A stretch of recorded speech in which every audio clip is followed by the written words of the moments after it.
morning, my friends. It's your old pal, Jordan the Lion. How are all of you today? Excellent. Well, we're getting ready to hop in the car because we are heading down to Seal Beach today. We are meeting up with a guy who, a few years ago, cast me in a movie. And he makes his own movies. They're really fantastic movies. And I thought, you know, it might be fun to go interview someone who not only has a career in the movie business themselves, he was in Back to the Future and on Who's the Boss, but he also, like I said, makes his own movies, and he cast me in something, so I said, you know, let's go interview him and ask him what it was like to work with me, how he cast me in his movie, and just what he's up to. So I think you guys will really enjoy meeting Bob Krantz today. Days with Jordan the Lion begins now. And good grief, we gotta say hi to this guy. No day is complete without saying hi to you, is it? John, how's everything going? We already went to the park. You already ate. We already wrestled on the floor. What does the world have in store for you today, huh? Just watching me? Okay. Well, we'll catch up with you a little bit later then, bud. So, the movie on the left is the movie that I was in, Christmas with the Kruntzenses. And the movie on the right is his most recent movie. A lot of great stars in this movie, and it's just a really great movie in general. And Bob does faith-based movies, so they are movies that you can watch with the whole family. Let's go meet Bob. So here's our meeting spot for today. Hopefully we can do a little interview afterward. All right, last looks, Bob. Lights, camera, background. All right, my friends, Lionhearts, this is my friend Bob Krantz. Bob and I met, how many years would you say ago? Five? Five years ago, Bob was casting a movie called Christmas with the Kruntzenses. Now, Bob, before we get into that movie, would you tell everybody kind of some of the things that you've done that they would know? Because some of them might not seem like a big deal to you, but to my friends, they are a big deal. Yeah. Well, the biggest one, everyone, is, well, let me start with the small stuff first before we get up to the bigger stuff. I did Who's the Boss, Hotel, Billionaire Boys Club, Woman in Red, Onassis, and a bunch of other stuff, 21 Jump Street. But the one, when I say it, everyone forgets, they stop listening to me after that, is Back to the Future. Now, what did you do in Back to the Future? So, I was the lead, don't you remember that? Yeah. No, what happened was, to kind of give you the backstory of it, Eric Stoltz was in my acting class, and he had gone to do Back to the Future. And then after a few weeks, I guess they switched him. So I thought the movie was going to be a bomb. And so the cast director called me up and said, hey, would you go in and do this scene in this movie Back to the Future? And I said, yeah, but I heard, you know, such things about it. He said, no, I think it'll turn out fine. So I went there that night. Shirley MacLaine's daughter, Sasha Parker, was in it with me. And I was waiting, and I had a couple of lines in it. And I thought I'd be in and out of there. So 2 hours went by, 5 hours went by, 10 hours went by. Yeah, welcome to making movies, huh? But I just thought, oh my God, this movie's going to be a bomb. Like, they just can't even shoot it fast. And it was about 4 or 5 in the morning. And they called me in, and I had a bunch of lines, and Bob Zemeckis yelled out from the dark. He said, hey, Bob, just say, that's George McFly. And I laughed. I thought he was kidding because I'd been waiting so long. So I'm serious. I went, oh, you're kidding? Really? That's all I'm going to say? So it's the scene where Biff is about to grab Michael J. Fox's mom, and Biff, what's his name, gets out of the car. Michael J. Fox's dad gets out of the car. And, get your damn hands off her. And he punches Biff, and Biff goes down. And then a bunch of people come running up. And if you look in the background there, there's a young, handsome actor that says, that's George McFly. And I thought it was going to be a bomb, and then they gave me a ticket to go to the screening of it. And halfway through the film, I thought, oh my God, am I going to be in this movie? I think I'm going to be in it. And sure enough, there it is. So yeah, that's my line. That's George McFly. And I still get residuals to this day. That's awesome. Yeah. Now you make your own movies now, which I think is really cool. You write, direct, produce, act in, star in, and we were talking about at lunch.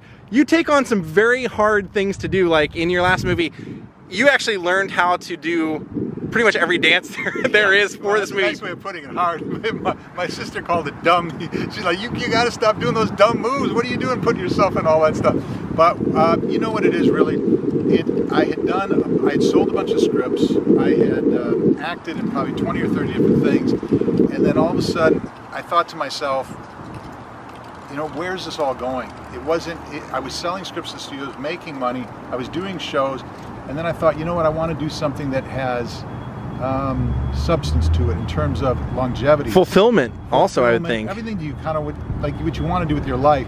And so I made a film called Do You Want to Dance, where I wrote it and produced it and starred in it. And it was just as it was going to come out, my wife and I, we found out that she was pregnant with triplets. And it was at about 12 weeks, she went into labor, and we were about to lose all 3 of the kids. And it was a life-changing moment for us. And so we prayed, and we thought we were going to lose. The doctor came to us at one point. He said, "Look, I'm not afraid of you losing all 3 of these kids. What I'm afraid of is you're going to have 3 invalids." And he said, "Oh, wow!" And so what happened was we prayed, and everyone around us was praying, and the kids were born at about 35, 36 weeks. And I knew at that point that was going to be I knew God gave me those 3 boys, and there was no way I was going to be an absent father. And so I was there for every diaper change, every doctor visit, every football game, everything. I was there when the teachers' conferences, and I loved every minute of it. I wouldn't change it for the world. But what happens if you go up to IMDb, you'll see this like 16-year blank where you don't see me. Yeah, you're being dad. You're Rick Moranis. That's what I just wanted to be, and that was in fact, in Christmas with the Caroonses, you'll see there's a line which is all I ever wanted to be was a great father. So what happened? This is where you come in. Absolutely. It was about the kids were sophomores in high school, and I said to them, I don't think they really knew what Dad did, and so I said, hey, I'm going to.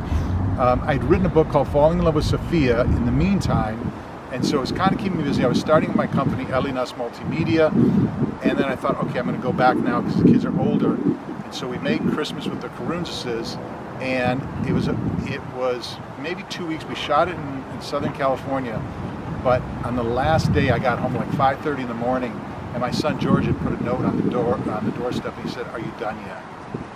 And I read that, and I went upstairs and I told my wife, I said, I'm not going to make another movie until they're in college. And so that movie that you're in, that was my coming back into the film business.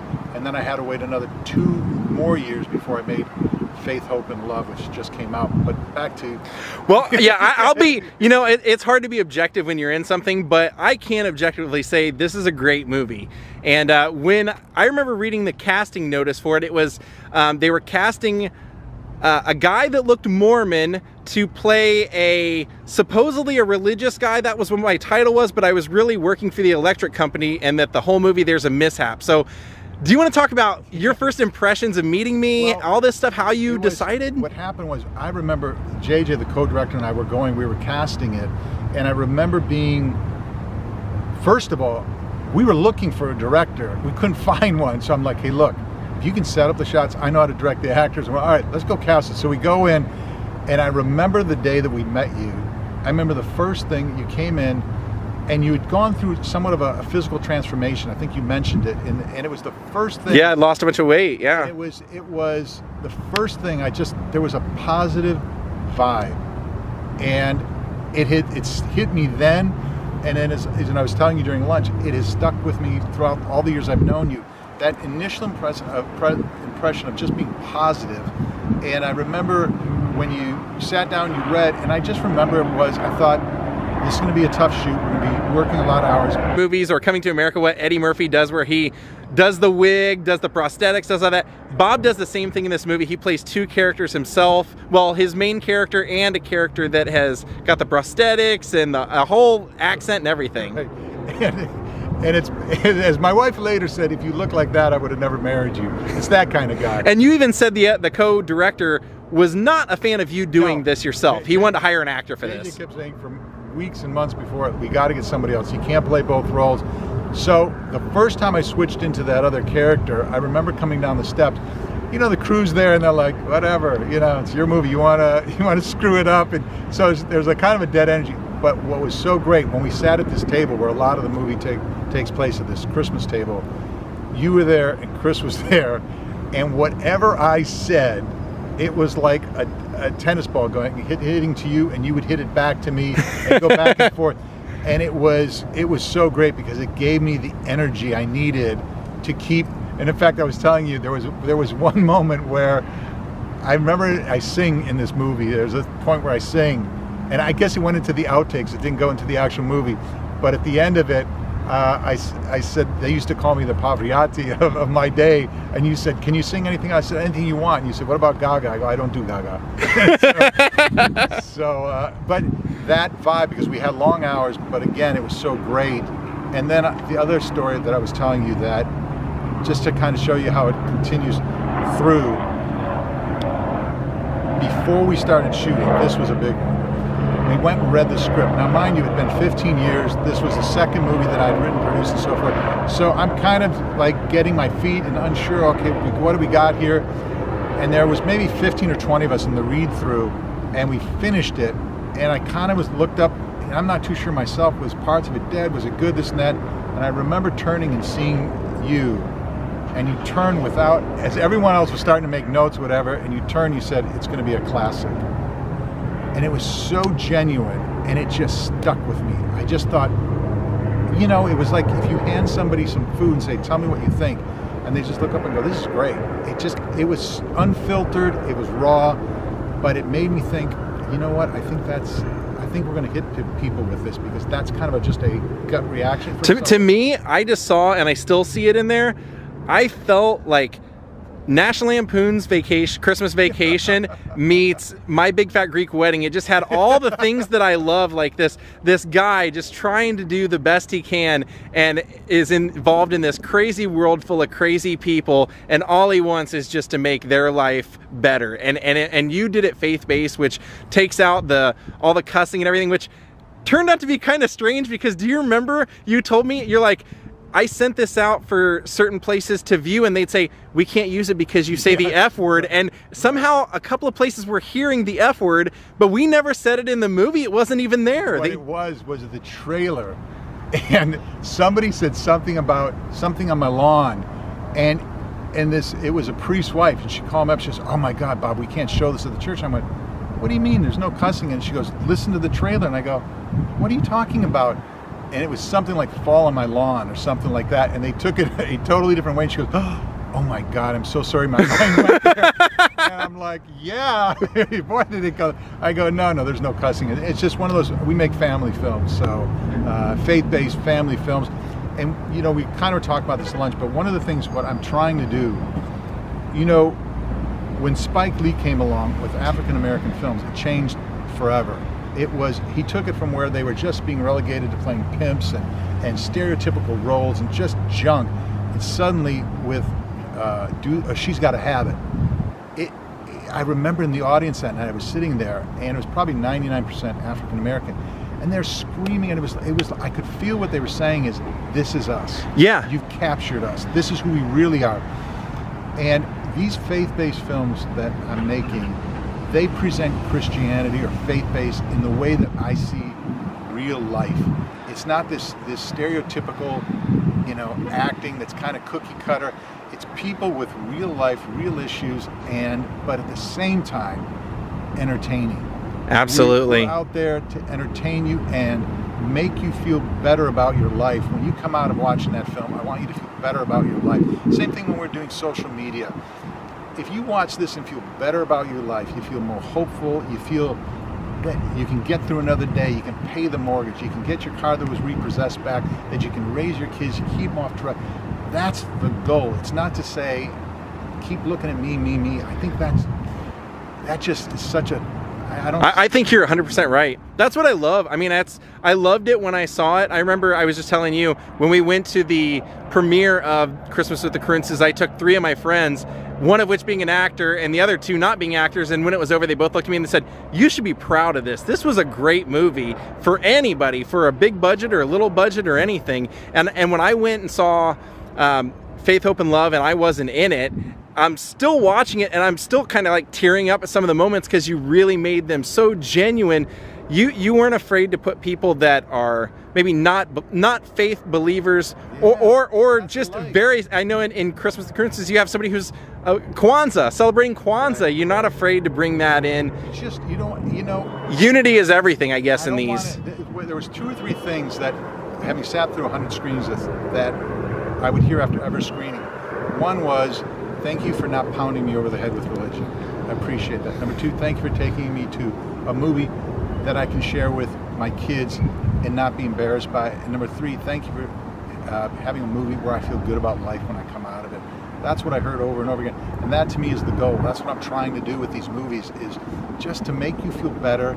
If you so believe that you want to believe in a higher power, God, that's great too. But I don't want to pound you over the head with it. Yeah. Because, you know, we got criticized for 1 or 2 things in the movie. Well, actually, will you mention this movie you're talking about? Will you tell the people that are watching, some of the people that are in the movie, so they just don't think it's, you know, a bunch of people they've never seen before, they may not relate to. This is people you've seen quite a bit. It's Ed Asner's in it, which was great, from Mary Tyler Moore. Peter Murgatroyd, who is from Dancing with the Stars, and also her husband Max Schmarkovsky's in it as well. Corbin Burnsen's in it. He's great. He plays my boss in it. M. Emmett Walsh is in it. That's the one that like really had me laugh, and I told you, because I just always hear "die gas pumper" from The Jerk in there. Natasha Bure is in it. She plays my oldest daughter in it as well. And Michael Richards. Yeah, I was gonna say Kramer. Yeah, and Kramer's great in this. Kramer was great, and he was just really wonderful. One of the things I forgot to mention to you before that he did was so cool.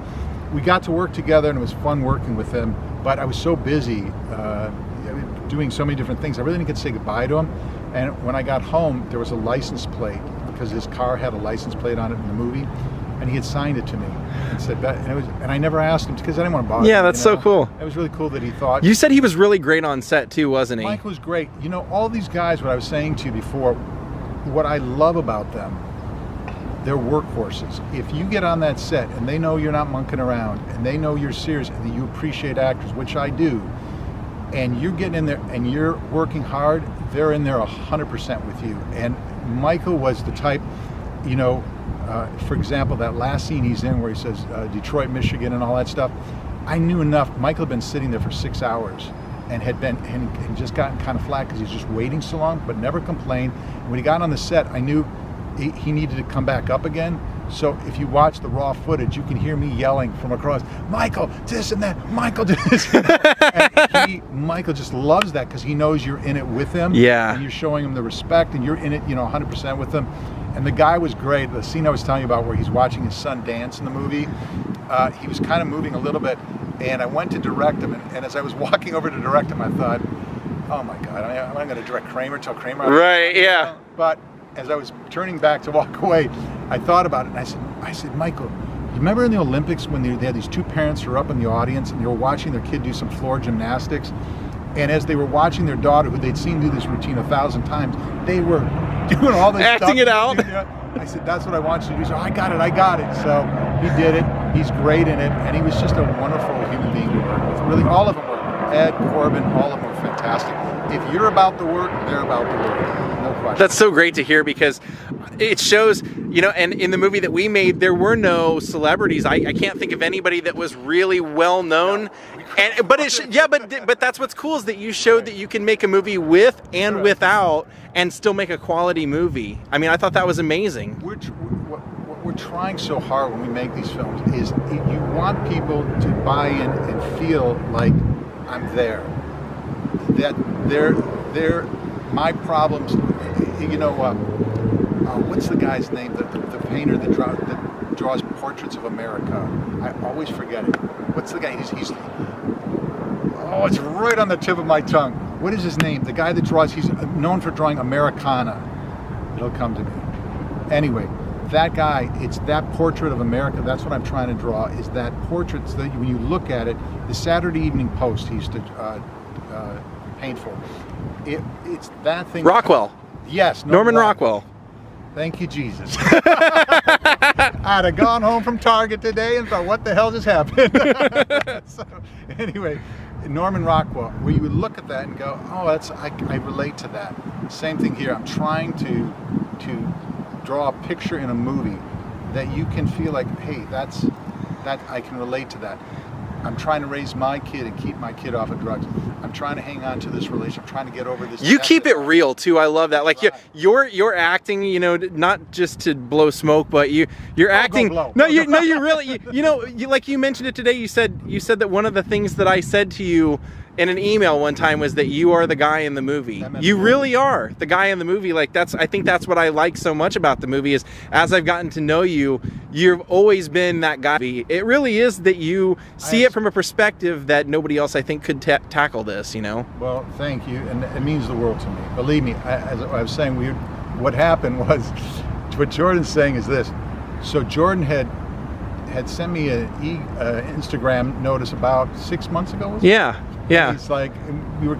Yeah, I was having a sad time. I was having a sad time, and he said, hey, you know, and I wrote him back. I'm like, dude, let's get together. We hadn't seen each other since the movie. I'm like, let's get together. And, you know, no response. I write him again. A month later, no response. I'm like, how many times did I write you? You wrote a couple. That's true. I must have written them. When I'm sad, I just don't. It's just hard for me to. Myself a foul weather friend. When the times are good, I try and stay out of everybody's way. When times are bad, I try and be there. And I could tell something was going on. But what he wrote back was, I wrote him, I said, let's get together. And he wrote back, you really are that guy in the movie. I try to be. I'm not always, you know, I aspire to be that guy. I aspire to respond that way. I aspire to just be a great friend. Sometimes I miss the mark, but I definitely, two things I aspire to be the most: great husband and a great father. Those are the two things I work the absolute hardest at. And that's really what you try to do in the movies as well. Yeah, that's true, because I remember in the movie Christmas with the Karuntzis, by the way, so Krantz is shortened from Karuntzis. I'm Greek, and so that's where the Karuntzis came from. But I remember in that movie, one of the lines was, I'm talking to my father, and I said, all I ever wanted to be was a great father. And that's really, at the end of the day, you know, when I was writing the book, Falling in Love with Sophia, I remember I would put my kids to sleep every night, and the three of them the triplets would be in a room together, and they were young. I don't know if they were maybe 3 or 4 maybe, and they would say, Dad, will you stay here? You know, because it was dark, we'd stay, and I'd say, yeah. So I'd go in the doorway, and I would sit there in the doorway, and after about 4 or 5 minutes, one of them would say, are you still there, Dad? And I'd always say, yep, I'm here. And I'd wait until they would go to sleep. And then one day I thought, well, I got to do something. It's a type A personality. I can't just be sitting here, right? So I took out a yellow legal pad, and that's how I started writing Falling in Love with Sophia.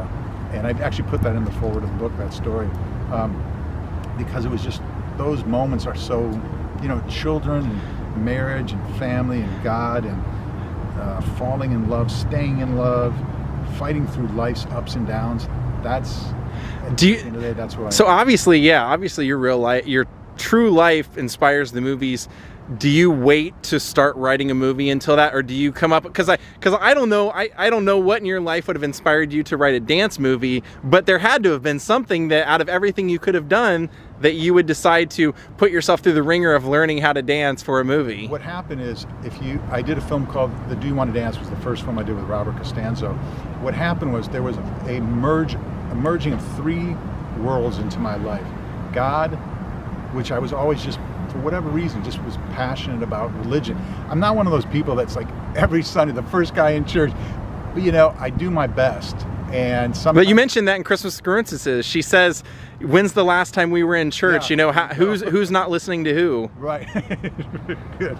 And so I do my best to get there. And it's that world of religion. And then when I auditioned for the original Footloose. No kidding. Right. And so that, I fell in love with dance then. And there's a gentleman by the name of Billy Goodson who did who was the dance instructor there that I met. And I just remember looking at that and thinking, oh my God, this is just so, like, I'm at home here. I sucked though. I was, you know that movie Rudy? Yeah. And they're making Rudy about dance. That would be me. And all the dancers I danced with go, no, he's just telling the truth.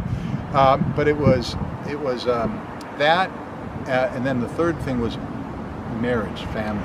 Those 3 things I think are always going to be part of the movies I make, because there was when you look at even Christmas, you know, I dance with her a little bit, sing a little bit, all that stuff, but there's always family and religion. And same thing with faith, hope, and love.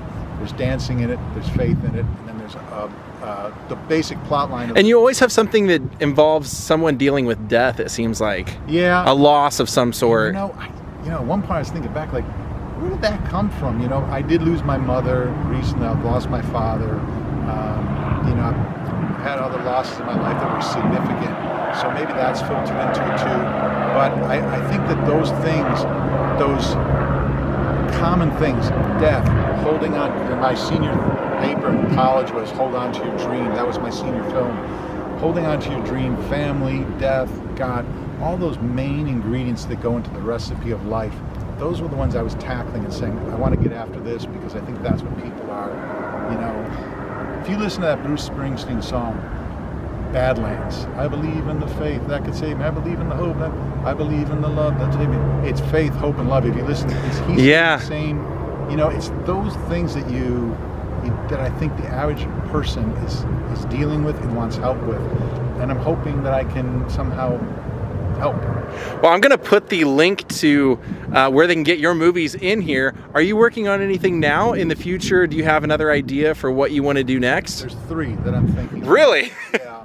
Oh, so by the way, when you said where do they come from, you know where the ideas come from? I swear, if they could ever monitor my brain on the treadmill or on the Stairmaster at the gym, I swear to you, I write so much. And my wife will say, you wrote it down? I go, no, if this goes down, the idea goes down. It's really in those, and it's sometimes, it comes from 2 places. One is when I'm up on that Stairmaster or the treadmill running, but the #1 place it comes from is from the human beings that I have contact with in my life. The conversation you and I had today will process through my brain and it'll stay with me. The hopes, the dreams that we've talked about, times 100 other people that I've talked to. To give you an idea, I was in Chicago this past weekend and was talking to a dad and he was saying, I said, well, how did he know this guy and this girl was in love with your daughter? He said, it was one small thing. I said, what was it? He said, there was a bunch of licorice that he was eating one day and he took all the red ones and put them to the side. And I was wondering what he was doing. And then my daughter walked in and he said, here, I know you like these. Moments like that, those joy, there's people in my life whose parents are physically and they're in the hospital, and I watched that.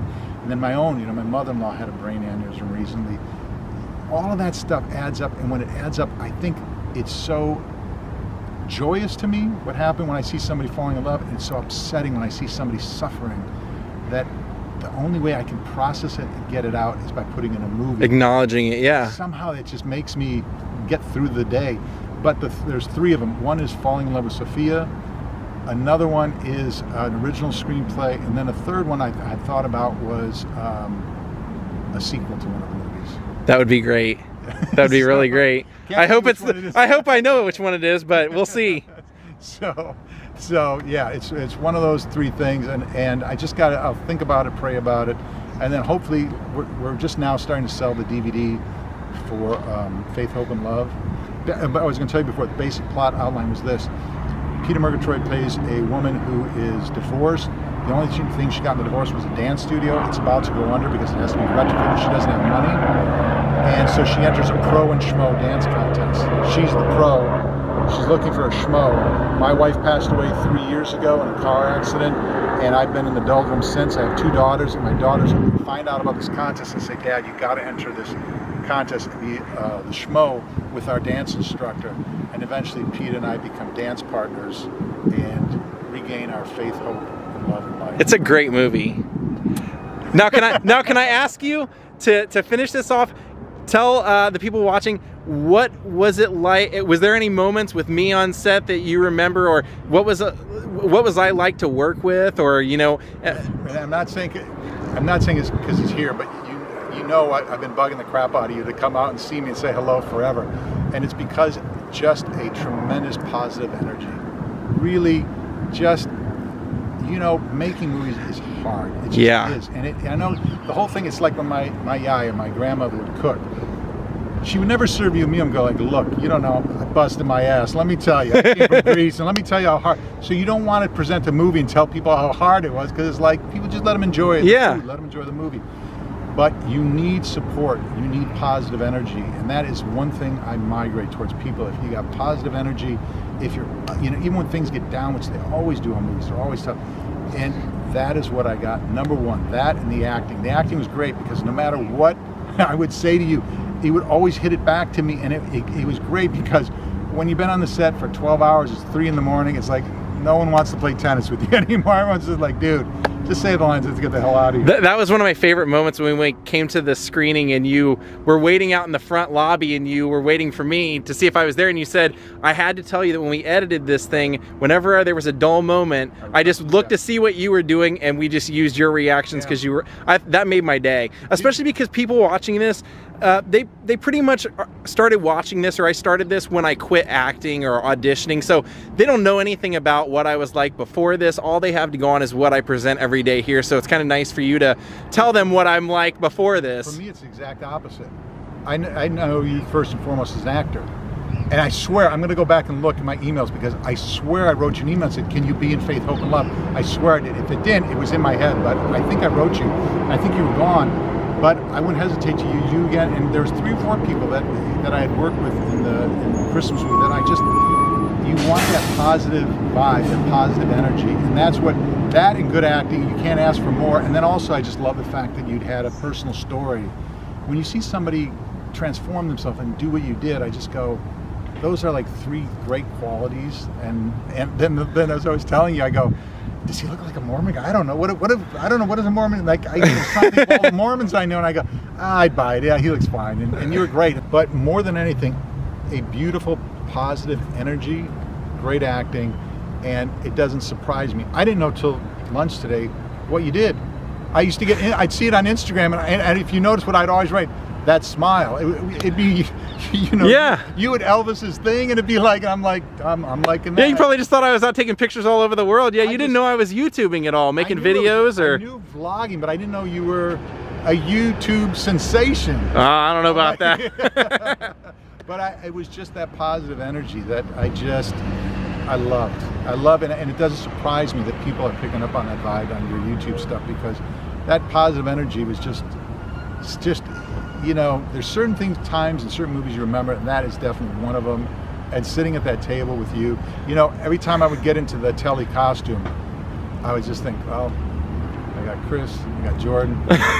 somebody will serve me one. That's all I got, man. But you know, because everyone else kind of, I think 3 or 4 of the people at that table were not even actors, so you just don't know what you're gonna get. Yeah. But if you recall correctly, Jordan, the lady to my left. Oh yeah, absolutely. Oh yeah. When I said, oh, look at this one, a real Meryl Streep, you know.